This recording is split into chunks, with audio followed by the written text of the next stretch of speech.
그들에게 하나님께서 이사야를 통해 예언한 말씀이 여호와의 행하심을 관심치 않는 사람, 그러니까 하나님에게 관심이 없는 사람을 의미하는 거예요. 하나님에게 관심이 없는 사람. 거기 12절에 여호와의 행하심을 관심치 아니하며, 여호와의 행하심을 뭐하지 아니하며? 관심을 갖지 않는다. 우리가 그 인생을 살아가는 데 관심을 가져야 할 것이 있고 관심을 버려야 할 것이 있죠. 또 관심을 가져야 할 것이 있고 관심을 멀리해도 괜찮은 것이 사람들에게는 많이 있습니다. 그래서 우리가 내가 이 세상에 어떻게 왔는가, 그리고 나는 어떻게 살아가고 있는가, 그리고 나는 어디로 향하고 있는가, 이 세 가지 문제를 항상 우리들이 관심을 가져야 되고, 하나님께서 과연 뭐라고 말씀하셨는가를 잘 유심히 살펴보면서 그 본질에서 벗어나지 않는 삶을 살아가는 것이 우리 인생의 가장 중요한 본질이라는 거예요. 나는 어디서 와서 지금 어떻게 살아가고 있으며 어디로 가고 있는가, 우리 복음성가도 어디로 당신은 향하고 있는가, 그런 복음성가도 있잖아요. 그래서 나는 어떻게 해서 이 세상에 왔고, 지금 나는 어떻게 청지기의 삶을 살아가고 있고, 나는 지금 어디로 향하고 있는가를 항상 살펴보면서 우리들이 향하는 발걸음, 내 현재의 위치, 하나님께서 내게 맡겨주신 청지기의 사명을 잘 감당하고 있는가, 내 지금 현재의 삶 속에서 내게 관심사, 내가 가지고 있는 관심사가 무엇인가. 오늘 여기 하나님께서 이사야 선지자를 통해서 너희들은 왜 하나님께 관심을 갖지 않냐, 왜 내게는 관심이 없냐, 내 손으로 행하신 일에 왜 관심이 없냐, 나의 행적에 왜 관심이 없냐, 내가 너희들에게 베풀어 준 것에 대해서 왜 관심이 없느냐, 내가 너희들을 이끌어 주신 것에 대해서 왜 관심을 갖지 못하느냐, 율법 시대에 주신 하나님 말씀에 왜 관심을 갖지 못하냐, 광야 시대에 하나님께서 행하셨던 그 많은 일들에 대해서 왜 알지 못하느냐, 또 하나님께서는 지금 우리 이 시대에, 은혜 시대에 예수님을 통해서 주신 말씀에 왜 관심을 갖지 못하느냐, 왜 예수님이 십자가를 지셨는가, 왜 그분이 사흘 만에 부활하셨는가, 왜 그분이 감람산에서 승천하셨는가, 왜 그분이 하나님의 나라 천국을 건설하셨는가, 이런 부분에 대해서 우리들은 관심을 가져야 되는데 관심을 갖지를 않는다라고 하나님께서 말씀해 주고 있는 것입니다. 단순히 하나님께서 유다인들에게만 이 말씀을 전해주시는 것이 아니라 지금 모인 우리들에게도, 21세기를 살아가는 지금 현 시점 우리들에게도 하나님께서 말씀하시는 하나님의 계명이고 하나님의 뜻이고 하나님의 계시임을 깨닫고 우리는 늘 하나님의 관심사에 초점을 맞추고 살아가는, 본질을 잃어버리지 않는 삶을 살아가는 저와 여러분이 되어줘야 할 줄로 믿습니다. 여러분, 초대교회의 사도들도 본질을 벗어났을 때가 많았었어요. 그들이. 그래서 7 집사를 그래서 선정을 한 거고, 그래서 이 사도들은 말씀과 기도에 전념해야 되겠다라고 생각을 해서 7 집사를 세운 것입니다. 그게 본질이에요. 여러분, 사과나무의 본질이 뭡니까? 사과입니다. 사과. 잎사귀가 아니라는 거예요. 무화과 나무의 본질도 무화과 열매이지 잎사귀가 아니라는 거예요. 그래서 우리 예수님께서는 열매 맺지 못하는 무화과 나무를 저주하신 겁니다. 왜? 무화과 나무에는 무화과 열매가 있어야지 잎사귀만 무성하다라는 거예요. 우리 예수님께서 하실 일이 없어서 무화과 나무를 저주하신 것이 아니라 무화과 나무는 이스라엘 백성들을 뜻하는 겁니다. 열매 맺지 못하는 이스라엘 백성들을 우리 예수님께서 무화과 나무를 저주하심으로 말미암아 그들을 책망하신 겁니다. 그래서 우리는 항상 우리들의 삶의 본질을 잃어버리지 않는 그런 삶, 내가 가는 그 방향을 잃어버리지 않는 그런 삶이 우리 인생의 가장 중요한 삶이라는 거예요. 여러분, 옛날 로마 시대에 네로 황제 시대 때에는 이 타락의 시대였는데 타락의 길을 극도로 걸어가는 그런 시대가 네로 황제 시대였습니다. 역사의 기록에 보면 귀족의 집에 손님이 찾아오면 사람들이 우리가 식당에 가면 메뉴판을 보듯이 그 귀족의 대문 앞에서 그림을 본다라는 거예요. 그 집 주인이 대문 앞에다가 간판을 만들어 놓고 거기다가 돈을 그려놓고 또 이상한 그림을 그려놓고 음식을 그려놓고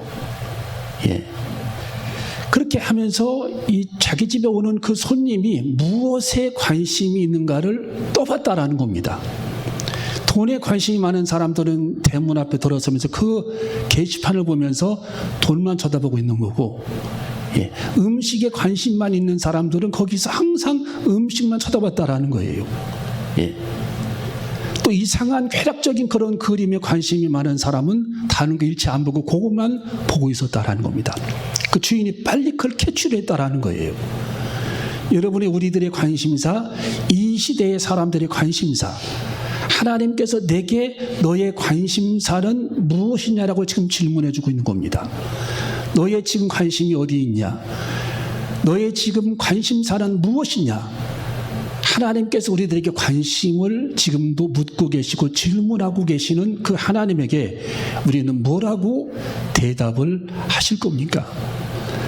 여러분, 사도 바울이 다메섹에 가다가 예수 그리스도를 거기서 호련히 만나게 되죠. 대낮에 강렬한 빛이 사도 바울에게 비치면서 사울이었을 때에 그가 예수님을 거기서 만나게 됩니다. 예수님께서 공중에서 그에게 사울아 사울아 그를 부르면서 너는 왜 나를 핍박했냐라고 책망을 합니다. 여러분, 거기서 이 사도 바울이 되기 전 사울이 충격을 받은 거예요. 왜 거기서 충격을 받았느냐? 자기는 하나님을 열심히 믿은 사람으로 생각을 했는데 하나님을, 예수님을 핍박했다라고 하시니까 충격을 받은 거예요. 쉽게 말하면 교리적인 신앙생활이 잘못됐다라는 거고 방향 설정이 잘못됐다라는 얘기거든요. 유대인들은 예수 그리스도를 인정을 하지 않습니다. 그 방향이 잘못됐다라는 거죠. 예수님은 그 사울에게 너는 방향이 잘못됐다라는 거예요. 왜 성부 하나님을 믿는 아이가 왜 성자로 이 세상에 오신 하나님을 믿지 않느냐? 왜 하나님을 믿는다라고 말하면서 예수 그리스도를 따르는 사람들을 핍박하느냐? 그 방향이 잘못됐다라는 거예요. 그것을 우리 예수님께서 사울에게 바로잡아 주시는 장면이 성경의 사도행전에 나타나고 있습니다. 여러분, 사도 바울은 가는 곳곳마다 자기가 예수 그리스도를 만난 사건에 대해서 간증을 했어요. 거기서 사도 바울은 예수 그리스도를 만나고 눈이 멀어버리죠. 다시 그가 이제 안수기도를 받고 눈이 떠진 이후에 그는 어디로 갔느냐? 아라비아 사막으로 그는 들어갑니다. 성경에 그렇게 나와 있죠. 아라비아 사막에 들어가서 3년 동안을 굴 속에 들어가서 그는 하나님 앞에 사투를 벌이며 기도하는 시간을 그가 가지게 되는 겁니다. 왜? 그는 신앙의 본질, 가장 중요한 신앙의 방향을 찾기 위해서 그는 아라비아 사막에 들어가 사투를 벌이면서 다시 자기의 신앙을 회복하고 다시 자기의 믿음을 새롭게 회복하는 그런 시간을 가지고 주님과 1대1의 시간을 가지고 주님을 다시 만나게 되는 그런 축복을 그는 경험하게 되는 것입니다. 그리고 하나님은 그를 드디어 쓰시기 시작하는 거예요. 여러분, 우리들이 하나님 앞에 금년에 쓰임받기 위해서는 방향 설정이 잘 되어져야 할 줄로 믿습니다. 우리가 운전할 때도 목표가 제대로 정해져야 그 길로 가는 것이지 제대로 내비게이션을 작동하지 못하면 엉뚱한 방향으로 가는 것입니다. 여러분, 우리는 방향 설정이 제대로 되어 있어야 합니다. 하나님을 향한 관심을 가지고 있어야 된다는 거예요. 하나님, 금전에 내가 지엽적인 문제, 보잘것이 없는 문제, 보잘것이 없는 그런 감정적인 문제, 내 힘과 영혼을 소비하는 그런 세상의 쾌락적인 그런 문제에 내 영혼을 소비하지 않고 내 관심사가 주님이 되게 하여 주시옵소서. 나의 삶의 관심이 주님이 되게 하여 주시옵소서. 나의 초점이 올곧게 주님이 되게 하여 주시옵소서. 그런 기도를 드리면서 하나님에게 관심을 갖는 저와 여러분이 되시기를 주님의 이름으로 축원합니다. 그래서 오늘 여기 성경에 하나님께서는 매우 유대인들에게 섭섭한 겁니다. 왜? 하나님에게 관심이 없다라는 거예요. 하나님이 행하신 일에 관심이 없다. 하나님의 구원의 방향에 관심이 없다. 하나님께서 성경에 보니까 손으로 하신 일에 관심이 없다. 여러분, 하나님께서 여러분들의 삶을 위해 얼마나 그동안 손으로 많이 은혜를 베풀어 주셨습니까? 금년에도 하나님께서 여러분의 인생에 하나님의 능력의 그 손길을 통해서 여러분에게 은혜를 베풀어 주실 것입니다. 하나님의 그 권능의 손길을 통해서 여러분들을 하나님께서 이끌어 주실 것입니다. 여러분의 삶의 길을 하나님께서 인도해 주실 것입니다. 우리들이 해야 할 일은 뭐냐? 주님께 초점을 두는 거라는 거예요. 주님께 방향을 두는 것, 주님께 관심을 갖는 것, 그거 한 가지를 하나님께서 우리에게 기대하고 계시다라는 겁니다. 여러분, 우리들이 하루를 살아가는 중에도 우리 주님께 관심을 가져야 할 줄로 믿습니다. 주님, 오늘 저는 주님만 바라보겠나이다. 저는 주님을 우러러보겠나이다. 저는 주님의 십자가만 바라보겠나이다. 주님, 저는 주님의 손길을 기대하겠나이다. 그것만 바라겠나이다 하고 여러분, 우리는 하루를 시작해야 할 줄로 믿습니다. 금년 한 해 우리는 주님의 손길을 기대해야 할 줄로 믿습니다. 하나님께서 금년에 나를 위해 어떻게 역사하실까 기대하는 그런 마음을 가지고 하루하루를 살아가야 할 줄로 믿습니다. 하나님께서 오늘 또 나를 어떻게 인도하실까? 하나님, 내 삶의 길을 주님이 인도해 주시기를 원합니다. 하나님께서는 어떤 사람들에게 하나님께서 그들의 삶의 길을 이끌어 주시고 그들의 삶의 길을 하나님이 책임져 주시고 그들의 삶의 길을 하나님께서 어떻게 하나님의 손길로 인도해 주실까? 하나님은 단 한 가지만 말씀해 주셨습니다. 하나님을 향한 관심이라는 겁니다. 하나님을 향한 관심을 회복하는 결단이 우리들에게 있어줘야 할 줄로 믿습니다. 여러분, 우리는 푸른 하늘만 바라보지 말고 그 너머에 계신 주님을 바라봐야 할 줄로 믿습니다. 자연계만 바라보지 말고 자연을 창조하신 하나님을 우리는 바라봐야 할 줄로 믿습니다. 나무 십자가만 바라보는 것이 아니라 실제로 나무 위에 매달리신 예수 그리스도를 우리는 바라봐야 할 줄로 믿습니다. 여러분이 말씀을 읽을 때에 그 속에서 우리들을 바라보시는 하나님의 눈동자를 우리는 바라봐야 할 줄로 믿습니다. 그 속에 면면이 흐르는 우리 주님의 놀라운 그 사랑을 우리는 바라봐야 할 줄로 믿습니다. 여러분, 그래서 우리는 금년에 하나님, 내가 세상의 지엽적인 것, 보잘것이 없는 것, 낙엽처럼 굴러다니는 그런 지엽적인 그런 일에 관심을 쏟지 않게 하시고 그런 것에 믿음을 빼앗기지 않게 하여 주시옵시고 그런 것에 내 에너지를 쏟지 않게 도와주셔서 오로지 주님만 관심을 가지고 주님의 얼굴을 바라보게 하여 주시옵소서. 다윗이 하나님의 얼굴을 바라보고 하나님 앞에 늘 기도했듯이 우리가 하나님의 얼굴을 구하며 하나님을 사랑하며 하나님께만 관심을 두고 살아가는 금년 한 해가 되시기를 주님의 이름으로 축원합니다. 오늘 여기 성경 마지막 읽어봅니다. 12절. 자, 이사야 5장 12절을 읽어봅니다. 시작.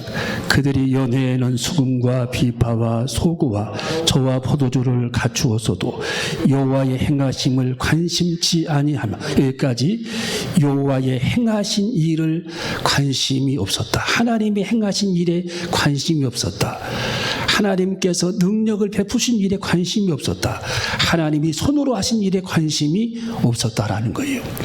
여러분, 우리는 금년에 하나님께서 나를 그동안 살피시고 되게 많은 손을 내밀어 나를 보살피신 그 하나님의 사랑, 그것을 생각해보고 또 앞으로 금년에 하나님께서 나를 위해 하실 일을 생각해보면서 하나님께 초점을 두고 살아가는 하루가 되고 하나님에게 초점을 두고 살아가는 금년이 되고 하나님에게 초점을 두고 살아가는 매일매일이 되시기를 주님의 이름으로 축원합니다. 기도하시겠습니다.